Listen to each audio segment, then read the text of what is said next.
Mula sa mahirap na pamilya, si Alexa, 5 silang magkakapatid at siya ang pangatlo, 2 ang lalaki at 3 silang babae. Payak man ang pamumuhay ay masaya naman ang pamilya nila, kaya lang natigil ito sa pag-aaral at namasukan na lang na tindera ng damit sa palengke. Maganda ang morenang dalaga, sa edad na si 19, masasabing malaking bulas ito sapagkat matangkad at mabibilog ang katawan ng babae. Sa palengke, nakilala niya si Tolits, isang kargador, mistiso at may matipunong pangangatawan. Masipag naman si Tolits, ngunit misteryoso ang katauhan. Bigla na lang kasi itong tumulpot na parang kabote sa palengke. Sa kabila nito, mabait naman ang binata at agad nga nitong natipuhan ang dalaga. Si Alexa naman, bagamat hindi pa handa sa pakikipagrelasyon, ay hindi naman ito binawal ang panliligaw ng binata. "Alexa, pwede ba kitang ihatid mamaya?" wika ni Tolits sa dalaga. "Naku Tolits, maaga akong uuwi mamaya. Birthday kasi ni tatay. Pasensya na. Baka kasi papagalitan ako pag may naghatid sa akin," sagot naman ng dalaga. "Ganun ba? Sige, sa susunod na lang." At tumalikod na ito at umalis. Malungkot na lang na tinanaw ng dalaga ang papalalayong bayanata.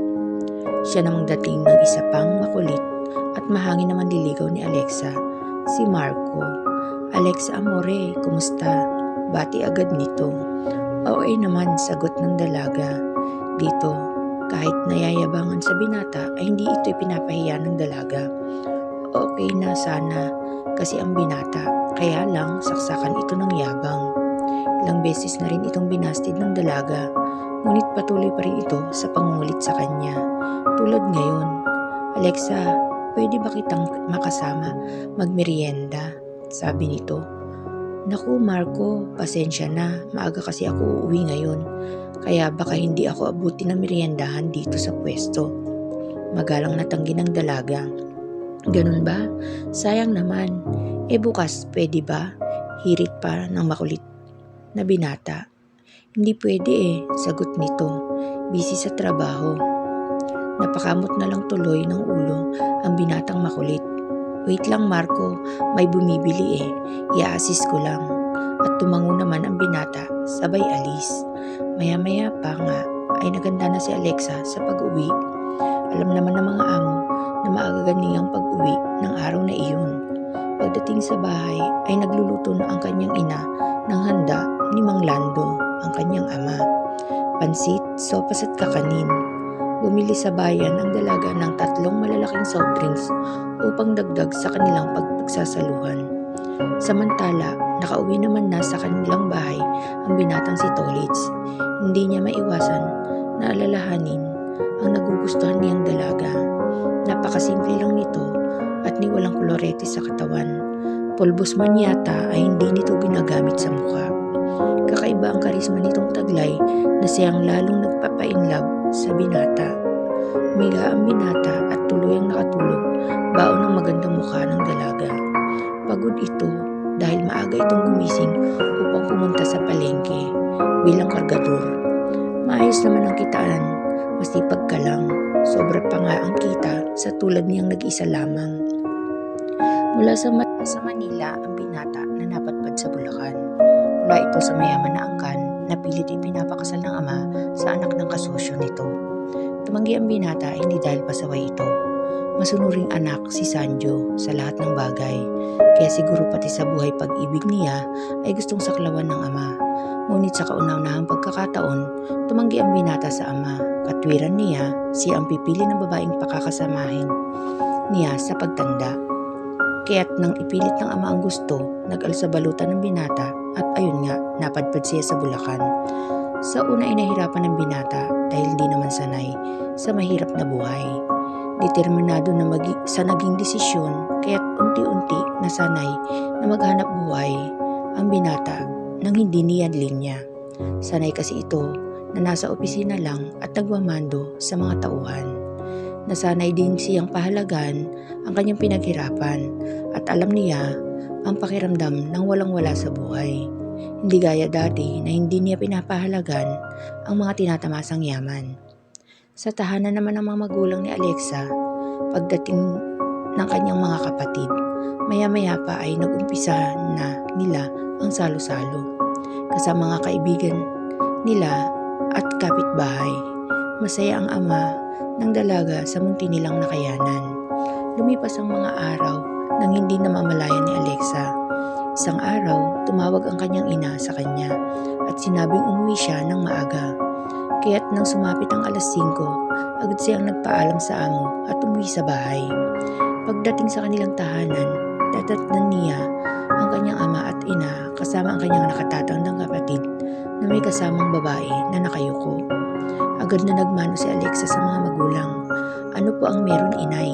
Wika nito sa ina. "Yang kuya mo nakabuntis," sagot ng ina. Ang kanyang kuya Manuel ay nagtatrabaho sa Manila bilang company driver. Malaki naman ang sweldo, ngunit malaki din ang gastos sa araw-araw, kahit kung susumahin, sapat lang ito para sa kapatid at nakakapag-abot din sa kanilang mga magulang. Nang tingnan ni Alexa ang kapatid ay sinabi nitong magkasama sa trabaho ang dalawa. Clerk ito doon sa kumpanya.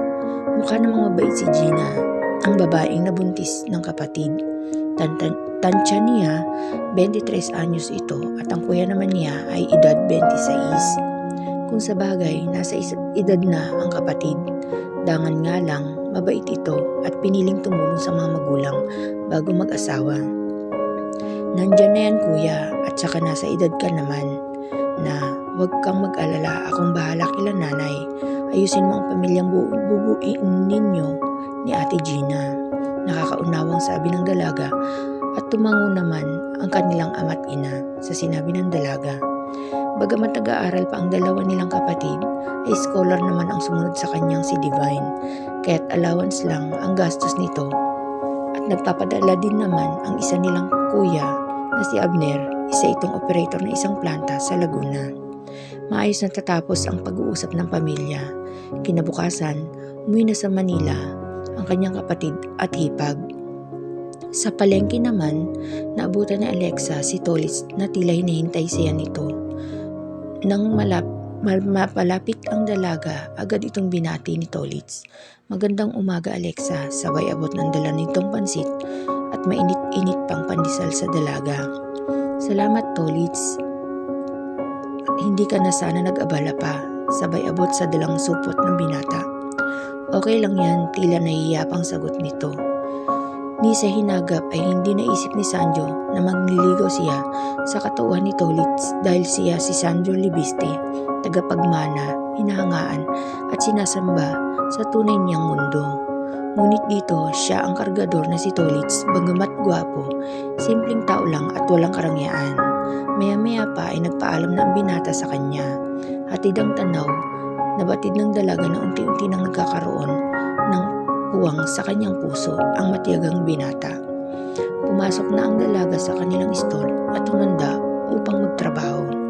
Maya-maya na lang kakainin ang bigay ng manliligaw.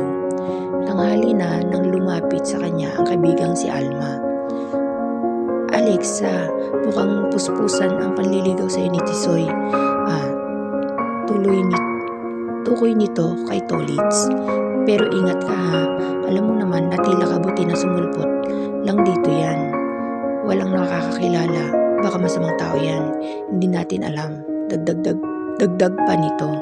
Agad na kinalabutan si Alexa sa sinabi ng kaibigan, ngunit batid niya na mabait ang binata. Pero may posibilidad din naman ang sinabi ng kaibigan. "Hindi naman siguro, Alma, mukha naman siyang mabait at saka manliligaw pa lang naman," sagot niya sa kaibigan. "Sus, komo gwapo, mabait agad," hirit pa nito. "Hay naku, magtrabaho na lang tayo," kontra niya dito. Sakto naman na lumapit ang customer, kaya't agad itong inasistihan ng dalaga. Tala sa Manila, nag-aalala na ang ina ng binata sapagkat 6 na buwan na nitong hindi nakikita ang binata at namimiss na niya ang nag-iisang anak na lalaki. At sa inis niya sa asawa, hindi niya ito kinakausap. Ito kasi ang dahilan ng pag-alis ng anak. Tulad ngayon, Nasa hapag sila upang mag-agahan. Walang kibo ang ginang at ang mga anak na babae lang ang nagsasalita upang sagutin ng ama. At hindi naman nakatiis ang padre de pamilya. "Honey, please, talk to me." Hindi pa rin ito pinansin ng ginang. "Daddy kasi, ipahanap mo na si kuya para kausapin ka na ni mami. Alam mo naman na yun lang ang punot dulo ng lahat, di ba?" Wika ng dalaga na tapos nang kumain. "Oo nga dad," sabad naman ng bunsong si Jane sa ama. Walang kibong tumango ang pobreng ama, patid kasi nito na ayaw talaga ng panganay na anak na sinasaklawan ang buhay pag-ibig nito. Masunurin at mabait itong anak, pero wag lang pagdating sa personal na damdamin nito. Kaya nagpa siya ang don na ipahanap na ang binata sa kilala nitong detective. "Promise honey, ipapahanap ko na ang panganay mo. Alam mo naman na hindi ako sanay na malamig ang pakikitungo mo sa akin." "Talaga ba?" Agad na lingon naman ni Amelia sa asawang si Ronaldo. Para itong batang binigyan ng candy sa kasayahang nababakas sa mukha nito. "Yes honey, promise. I love you." Dagdag pa ni Ronaldo sa asawa. "Ew, so cheesy."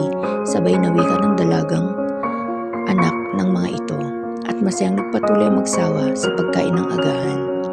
Samantala, nagpasya naman si Alexa na sagutin na si Tolitz sa kanyang panliligaw. Hindi alintanan ng dalaga na dayo ito at misteryoso ang pagkatao ng binata.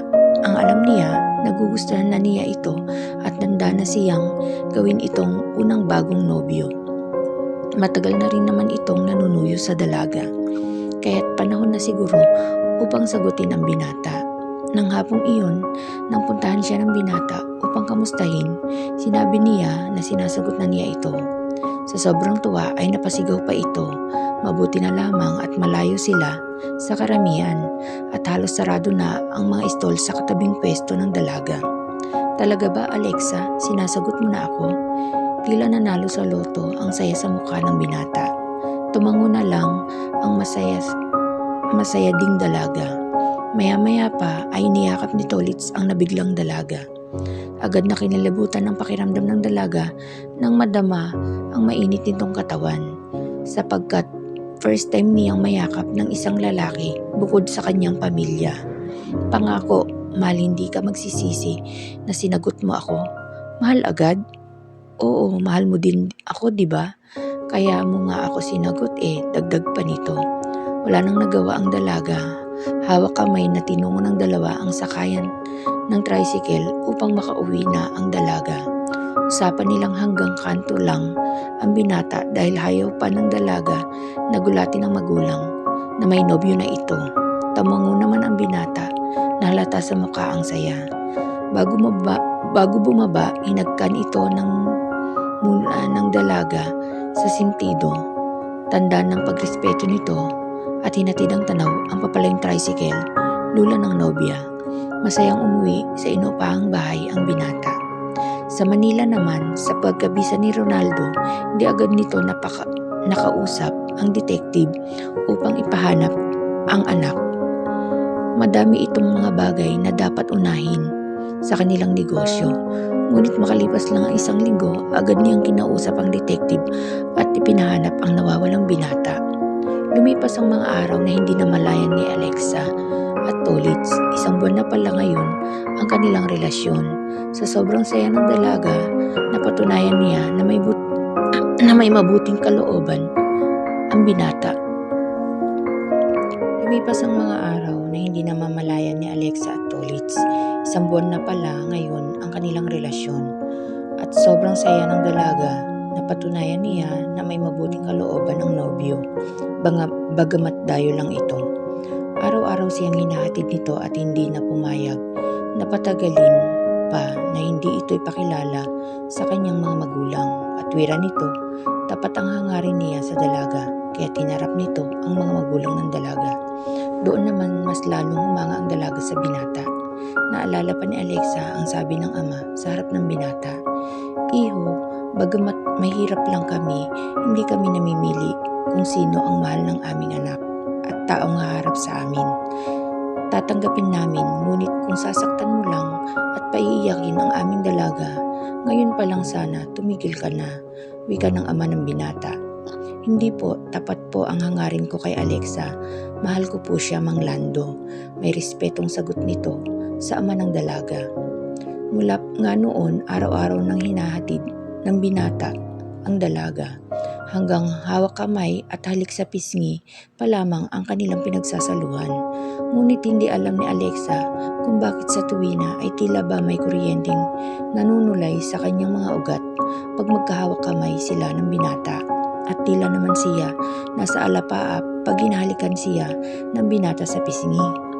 Dahil mansa rin ng dalawa, nagpasya ang mga ito na mag-date, namasyal sila, total day off naman ng dalaga sa trabaho. At nang maaga pa ang kanilang pag-uwi, dumiretso sila sa inuupahang bahay ng binata.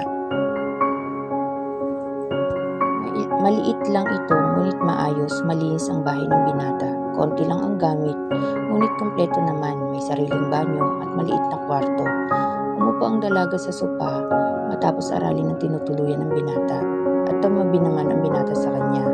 Napagod ka ba, mahal? Tanong nang sa kanya ng binata.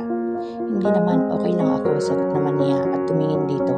Sakto naman na nakatitig pala ang binata sa kanya at bahagyang bumaba ang tingin to sa kanyang mga labi. Bahagyang nailang ang dalaga, ngunit tila naman namamagneto ang kanyang pakiramdam na may kasamang pag-iinit at di alintana ang panganib na sa pagkakalapit nila ng binatang minamahal. At unti-unti nga, dala ng sitwasyon, nagpaakit ang dalawa sa kanilang nararamdaman. Tuluyan ang bumaba ang mukha ng binata upang abutin ang kanyang uhaw na labi, ang naghihintay na labi ng iniirog. At nang magdikit ito, tuluyan nang nadarang ang dalawa at hindi na alintana ang mga nangyayari sa paligid niya. Nagpatangay na lang ang mga ito sa bugso ng kanilang damdamin. Maingat ngunit mapaghanap ang katugon ang labi ng binata. Bagamat baguhan sa larangang iyon, madali namang natutunan ng dalaga. Sa una lang ito may pag-aalinlangan, ngunit sa huli, unti-unti nang natuto itong tumugon. Na siya namang ikinatwa ng binata at ipinagpatuloy ang nasimulan. Hanggang sa unti-unti nang iginiya ng binata ang dalaga sa kanyang maliit na kwarto. Doon marahang iniga ng binata ang dalaga sa nahighihintay na kama. Samantala, nagpatangay naman si Alexa sa kanyang nararamdaman. Kaya't hindi na pinapigilan ng binata ang gusto nitong mangyari. Dahil mahal niya ito at may tiwala ito sa binata. Hindi niya namalayan na pareho na silang hubad ng binata. At bago siya ang kinin ng binata, ay nagsalita ito. Pananagutan ko anuman ang mangyari sa atin, mahal. At tumango na lang si Alexa sa binata. At doon tuluyan ngang pinagkatiwala ng dalaga ang iniingatang dangal sa lalaking mahal. May takot man ay tinalito ng labis na pagmamahal sa binata. Nang maramdaman ang hapdi sa kanyang kaibuturan ay doon niya lubos na napagtanto na mahal niya talaga ang lalaking kaulayaw. Labis man ang tuwa ni Tolitz dahil una pa lang batid na niya na birhen ang dalaga at labis-labis ang kagalakan ng kanyang kalooban nang ito ay kanyang mapatunayan. Saksi ang sakit na bumalatay sa mata nito nang tuluyan na niya itong mapasok. Maya-maya pa ay nakaraos na ang dalawa. Pagalang katawan na nakatulog ang dalaga, niyakap naman ito ng binata sa kakinamutan at sabay silang umiglit ng dalaga. Nang magising ang dalaga, mukha ng isa't isa ang nabungaran nito. Maingisi ang labing, agad na nagnakaw ng mabilis na halik ang binata sa dalaga. Masaya namang tumugon ang binata. At minsan pa nga, nagsalo ang dalawa sa kamunduhan. Ngunit wala namang pagsisisi ang dalaga sa 2 beses na ibinigay niya ang sarili sa nobyo. Dahil mahal niya ito. Nagsisisi ka ba, mahal? Tanong ng nobyo sa kanya. Hindi, wala akong pinagsisihan kasi mahal kita. Sagot naman niya sa binata. Tiningnan lang siya ng binata at maya-maya pa ay hinalikan siya nito sa ulo. Hindi man niya batid ang nararamdaman nito, tiwala naman siya na mahal din talaga siya ng binata sapagkat inangkin siya nito ng may pag-iingat kahit hiraps ito sa una. Matapos makapagpahinga at makitang maayos na kahit papaano ang nobya, hinatid na ito ng binata sa tahanan ng mga ito.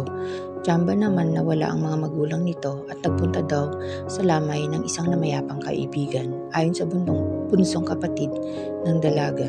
Kaya't nagpaalam na rin ang nobyo upang ipahinga ng dalaga ang pagal nitong katawan. Pagdating sa inuupahang bahay, nadatnan naman niya ang ama. Batid niya na kaya siyang ipahanap nito sa anumang sulok ng mundo. Ay nabigla pa rin ang binata. Hindi nito inaasahan na madadatnan niya ito doon. Hindi bagay ang gayak nito sa masikip niyang bahay. Samantala, humanga naman lalo si Ronaldo sa panganay na anak na bagamat sanay sa marangyang buhay ay nakaya nitong mamuhay sa tinutuluyang bahay. Sa ngayon, sa kanyang paniniwala ay mas malaki pa ang banyo nilang mag-asawa kung susumahin. Dad, bati ng nabiglang binata sa ama. Sanjo anak, umuwi ka na. Miss na miss ka na ng mami mo at mga kapatid. Sagot naman nito. Kung ipipilit nyo pa rin ang gusto nyo, pasensya na dad. Pero hindi ko kayang gawin ang nais nyo. Salag naman ng binata sa ama. Hindi na anak, basta umuwi ka lang. Agad na putol nito sa anak. Hindi kumibo ang binata at sinabi sa ama na hindi mapalagay kung maniniwala ito.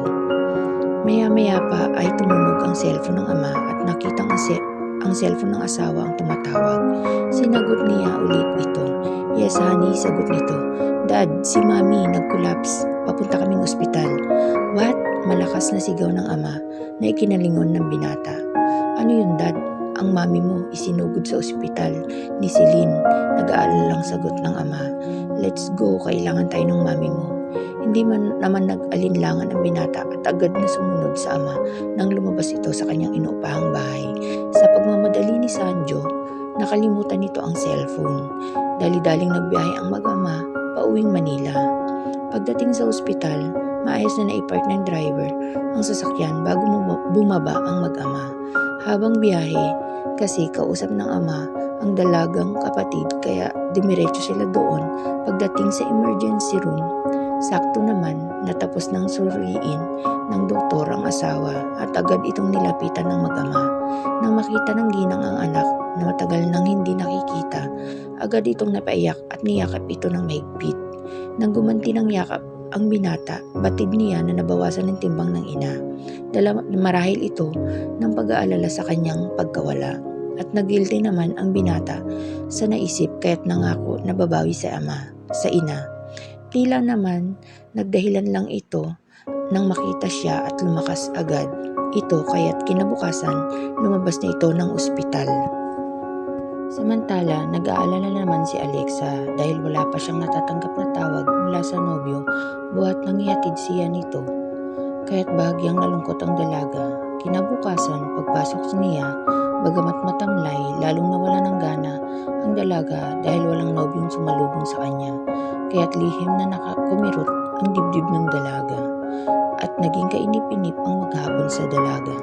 Pakiramdam niya, iyon na ang pinakamatagal na maghapong lumipas sa tanang buhay niya. Nang tingnan ng cellphone, wala ni isang text ang binata, kaya labis ang kanyang pag-aalala. Hindi kaya nakuha na niya ako, kaya naglaho na siyang parang bula, sabi pa ng dalaga sa sarili. Pilit niya itong inaalis sa isip, ngunit paulit-ulit naman itong sumisiksik. Sa paglipas ng mga araw, 1, 2, 3, wala pa ring tolit sa nagpakita kay Alexa, kaya't labis na namimighati ang kanyang damdamin at napansin naman ito ni Alma. Alexa, wala yata si Tisoy. Ilang araw na. Ay oo, nagpaalam, may asikasuhin daw. Pagtatakip naman niya sa nobyo. Kababago-bago nyo pa lang, nagsawa na, tila pasaring naman ng kaibigan. Nasaktan man, mukhang tama ang kaibigan. Wika na lang sa isip ng dalaga. Ikaw talaga, Alma, kahit kailan basher ka ni Tolits. Dagdag pa nito. Joke lang. Yon, Preni, alam mo naman, love kita, dagdag pa nito. Sa Manila, nagkaroon naman ng problema ang kumpanya kaya naging busy ang binata. At akala niya ay simple lang at madali ito, ngunit sa kasamang palad tumagal ito at hindi kontrolado ni Sanjo ang sitwasyon kaya't hindi nakauwi ng Bulacan. Lumipas ang mga araw, linggo at naging buwan, walang tolits na nagpakita kay Alexa kaya't tuluyan itong naging matamlay. At napapansin iyon ng mga magulang kaya't kinausap siya ng mga ito isang hapon. Alexa, napapansin ko, hindi ka yata hinatid ng iyong nobyo pasimula ng ama. Itay, busy po kasi siya ngayon. Ang tagal namang busy anak, halos ilang linggo na. Biro pa nga. Ang tagal namang busy anak, halos ilang linggo na. Biro pa ng ama. Kaya nga po tay, sakay na lang ng dalaga at sa walang kibo na lang. Nirespeto naman ni Lando ang pananahimik ng anak na dalaga. Sa paglipas ng mga araw ay tanggap na ng dalaga na tuluyan na niyang hindi makikita o magpapakita ang binata. Halos 2 buwan na rin kasi itong missing in action. Malungkot man ay tinanggap ng dalaga ang kapalaran at ang pagkasawi sa unang pag-ibig. Kung kailan naman tanggap na niya ay saka naman dumating ang isa pang pagsubok sa kanya. Nalaman niya na nagdadalang tao siya dahil sa hindi dumating ang kanyang buwan ng dalaw, halos 2 buwan na.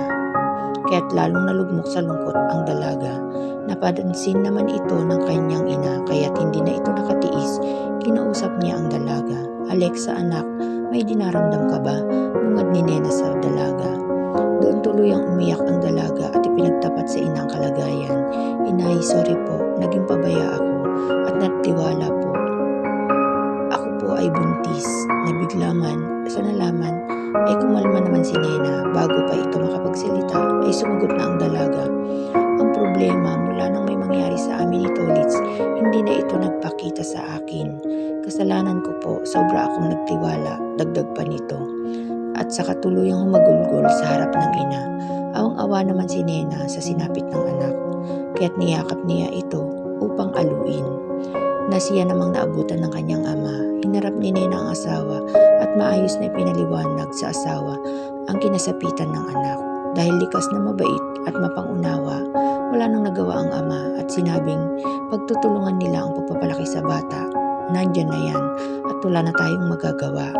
Hayaan mo na lang ang mga marites sa paligid. Anak ka namin at mas matimbang iyon bukod sa ano paman. Mapangunawang dagdag pa nito. Nalabis na ikinatuwa ni Alexa dahil biniyayaan siya ng mga magulang na likas na mababait.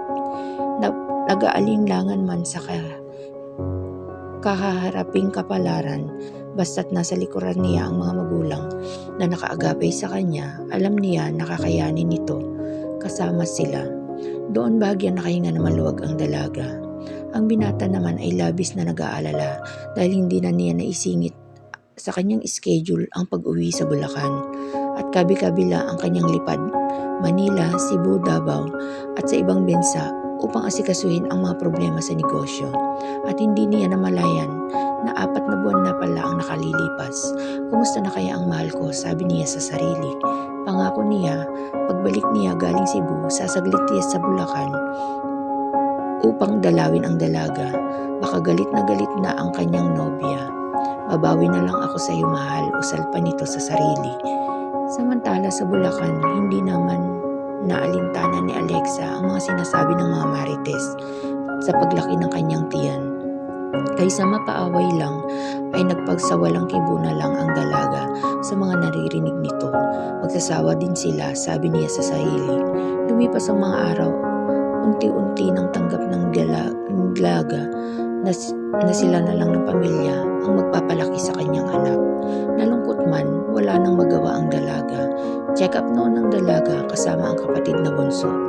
Matapos mabili sa butika ang vitamins para sa kanyang pagbubuntis, ay nagpasya silang umuwi na. Tatawid na sana sila sa kabilang hanay nang may biglang sumulpot na sasakyan. Tila nagmamadali, muntik nang mahagip ang dalaga kundi ito biglang nakabig ng kapatid. Ate, sigaw ng kapatid sa kanya. Agad na namutla ang dalaga, wala kasi sa loob ang kanyang pagtawid. Bahagyang napatalikod ang dalaga sa kotse at nang bumaba ang salamin ng magarang sasakyan, hindi alam ng dalaga kung sino sa kanila ng driver ang labis na nagulat. Siya ba nang makita ito o ito nang makita siyang hawak ang malaki na niyang tiyan upang protektahan? Alexa, wika ni Tolitz. Sa una ay hindi makapaniwala ang dalaga sapagkat ang gayak nito ay tila isa sa pinakamayamang pamilya sa kanilang bayan. Sasakyan pa lang ay yaman na ang halaga para sa kanilang mga mahihirap. Sa labis na pagkabigla, nakadama ng kirot ang dalaga sa kanyang sinapupunan at namalayan na lang niya na may umagos ng mainit na likido sa kanyang binti. Pagyuko niya, nakita niya ang mapulang dugo. Namutla ang dalaga sa nakita, tiningnan ito ng binata at sundan kung saan siya nakatingin. Binalot ng takot ang kanyang pagkatao sa kauna-unahang pagkakataon. Agad itong lumabas sa kotse, hindi alintana ang init at busina ng mga sasakyang nasa kanyang likuran. At agad na binuhat ang dalaga pasakay sa kotse, kasunod ang kapatid nito at itinakbo sa pinakamalapit na ospital. Litong-lito ay may takot ang puso ng binata habang nagdadrive, lalo na at nawalan ng malay ang dalaga. Mabuti na lang at nadaluhan niya agad ito. Kung may nangyaring masama sa kanyang mag-ina, hindi niya mapapatawad ang sarili. Oo, alam niya na sa kanyang puso na siya ang ama ng pinagbubuntis ng dalaga. Pagdating sa ospital, agad niyang binuhat ang wala pa ring malay na dalaga at dinala sa loob ng emergency room. Pinalabas siya pagkatapos niyang maibaba ang dalaga, ngunit nagpumilit siya mag-stay, lalo na at nakita niya ang pangalan ng ospital. Isa ito sa pag-aaring ospital ng kanyang ninong. Gawin niyo ang lahat para sa aking mag-ina. Handa akong magbayad kahit magkano. Matigas na tura niya. Sige po sir, pero kailangan niyo pong lumabas muna. No, I stay. Sagot kita sa ninong ko. Inaanak ako ni Manolo Gonzales. Nang marinig ang sinabi, ay agad na tumalima ang naturang doktor. Alam niya na nagsasabi ng totoo ang binata sapagkat ang mga head doctor lang ang nakakakilala sa may-ari ng pribadong ospital. Maya-maya pa ay naging abala na ang lahat upang malapatan ng lunas ang pagdurugo ng dalaga. May luha sa mga matang nakatingin lang ang binata sa dalaga. Hindi niya ito malapitan upang hindi makaabala sa mga doktor. Lumipas ang mga oras at naging kainip-inip. Maya-maya pa ay nasa labas na ang mga magulang ng dalaga. Hinintay na muna niyang masiguro ang kaligtasan ng mag-ina bago niya harapin ang galit ng mga magulang ng nobya. Maya-maya pa nga ay inanunsyo ng doktor na ligtas na sa panganib ang kanyang mag-ina, na ampat na ang pagdurugo. Musal ng dalangin ng pasasalamat ang binata bago lumabas ng emergency room. Paglabas ay agad na sinalubong sa kanya ang nag-aalalang pamilya ng dalaga. Bagamat nabigla ang mga ito, nang makita siya ay kinumusta agad ng mga ito ang anak. Okay na po ang mag-ina ko, Mang Lando, may pag-aalinlangang sagot ng binata. Tumingin sa kanyang ama ni Alexa. Sorry po kung sa ganitong sitwasyon ulit tayo nagkita.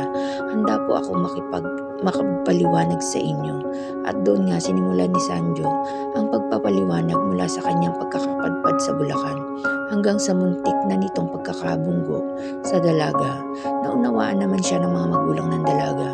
Ngunit ang huling salita ng ama ay kung ano ang desisyon ni Alexa ay siyang masusunod. Kailanman hindi namin sinaklawan ang desisyon ng aming anak. Kaya't kung magpapatawad ka niya ay mabuti para sa inyong anak. Pero kung hindi, pasensyahan tayo iho. Una sa lahat ang kaligayahan ng aming anak. Dagdag pa nito at tinapik siya sa balikat bago nagtungo sa upuan. Tumango na lang. Hapon na nang magkamalay si Alexa nang magising, may kamay na nakahawak sa kanyang kamay. Nang tiningnan niya ang may-ari.